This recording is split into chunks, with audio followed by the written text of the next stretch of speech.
79व्या स्वातंत्र्य दिनाचा उत्साह बुलढाणा जिल्ह्यात वेगळ्या वळणावर आला आहे।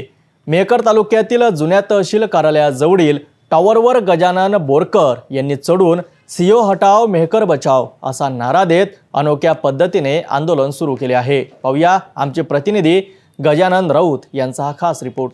स्वातंत्र्य दिनी गजानन बोरकर हे जुन्या तहसील कार्यालयाजवळील टॉवरवर चढून आंदोलन करत आहेत। ते विविध मागण्यांसाठी आवाज उठवत आहेत।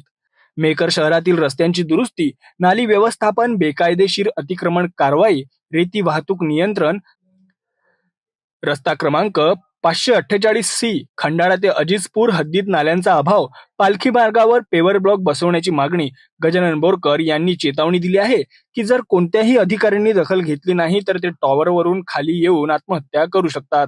आंदोलन करताना त्यांनी जिल्हाधिकारी, तहसीलदार, SDO, CO, कलेक्टर आणि पोलीस प्रशासन यांना सर्व सत्य जबाबदार असल्याचे सांगितले आहे।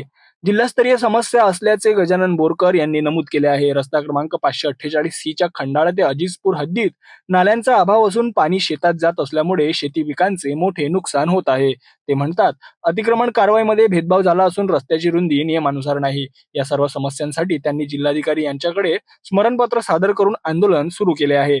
स्वातंत्र्य दिनाच्या दिवशी बुलढाणा जिल्ह्यातील मेहकरमध्ये अनोखी परिस्थिती निर्माण झाली आहे। एकीकडे देश साजरा करीत आहे स्वातंत्र्य दिन, पण दुसरीकडे सामाजिक आणि प्रशासनीय समस्यांवर आवाज उठवण्यासाठी आंदोलन करणारे नागरिक टॉवरवर चढले आहे। सिटी न्यूज या घटनाक्रमावर लक्ष ठेवून आहे। तोपर्यंत पाहत रहा सिटी न्यूज।